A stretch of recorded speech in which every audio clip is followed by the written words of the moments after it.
Hey everybody, welcome to Premier Guitar. I am Nikos and Jerry is behind the camera. Hi! We are at Prova Studios all the way in Athens, Greece, as you can probably tell by my accent. Today we'll be taking a look at the Walrus Audio Slow Multi-Texture Reverb. This is the kind of reverb that you're going to be using if you're looking for these dreamy ambient soundscapes with extreme reverb settings, if you can convince your bandmates, that is. I find myself having trouble to do that sometimes.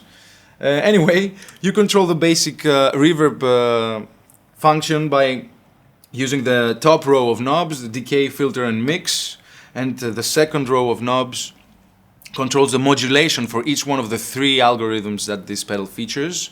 It features the dark mode, which adds a sub-octave, a lower octave to the trail of the reverb, rise, which is auto-swell reverb, and dream, which is lush reverb with a latching pad function. So you also get a sustain button, which actually ramps up the decay to maximum level when you press it, and you keep it pressed.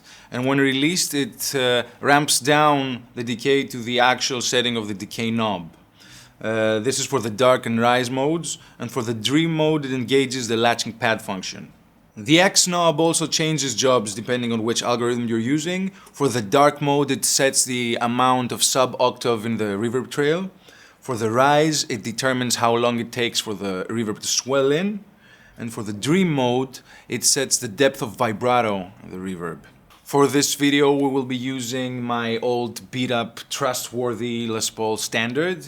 We will also be using an American Strat with standard pickup configuration. Fender Deluxe Reverb, which is mic'd up with a Royer 121 and a Sennheiser E906.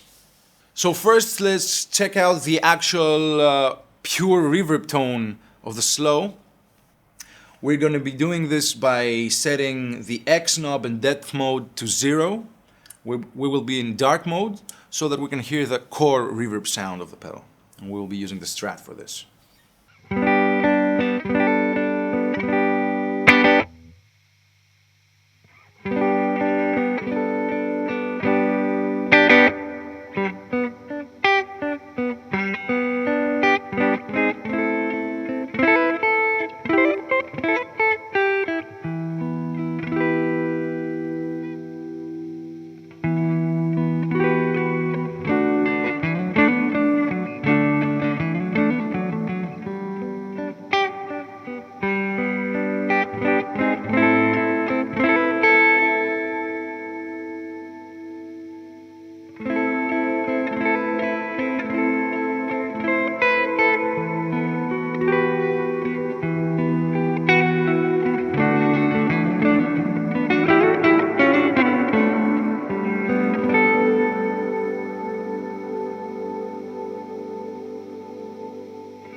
So now we'll be checking out how the X knob introduces the sub-octave to the reverb trail and how the depth introduces modulation to the reverb in dark mode, which I have found that it leads me to dark places when it comes to actually playing and writing music using this mode.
Alright, now let's check out how the pedal behaves when we introduce some dirt to it.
Now we're going to be using the Strat to check out the latching pad function of the pedal in dream mode, where we'll also be using some dirt on it.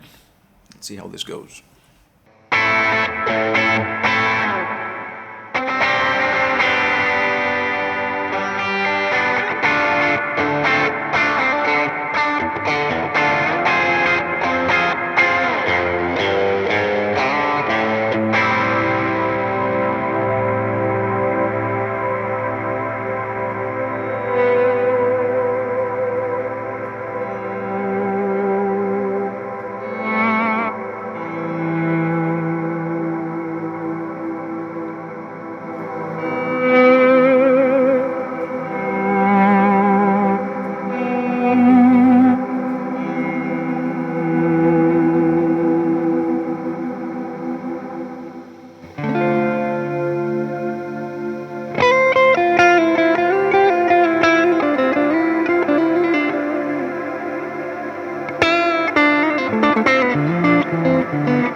Now let's check out the different modulation wave shapes that we can access with the secondary functions of this pedal. To do this, to gain access to the secondary functions, and specifically the modulation wave shapes, what we need to do is keep the bypass button pressed while choosing with the toggle switch which one of the shapes we will be using. And by keeping the bypass button pressed and using the depth knob, we can determine the rate for each one of the wave shapes.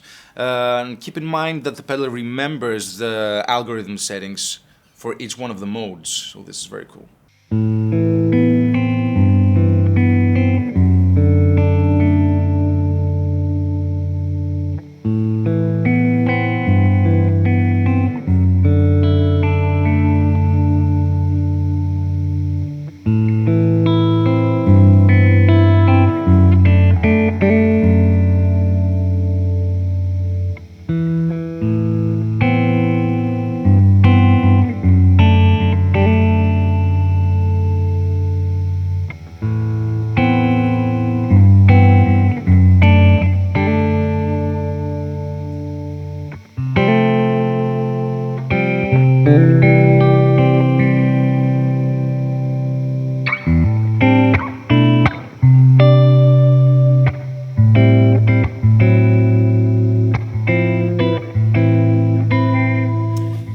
also choose to use the slow and trails or no trails mode, which means that in trails mode the effect continues even after we have switched the pedal off, and in no trails mode the effect is abruptly cut off when switching off the pedal.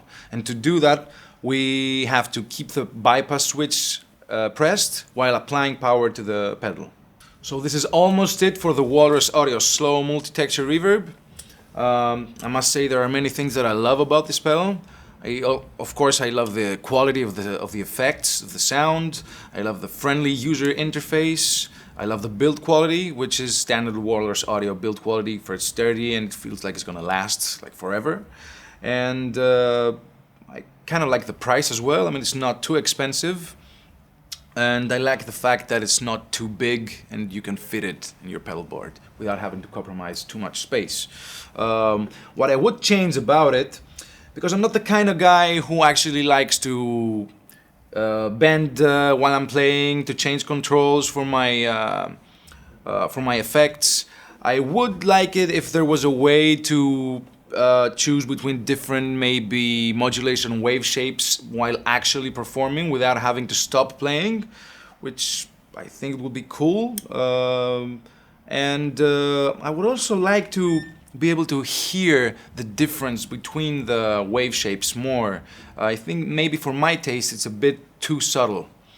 And anyway, what I also like about it is the fact that you can use even the most extreme setting of the pedals if you let your mind free for a bit.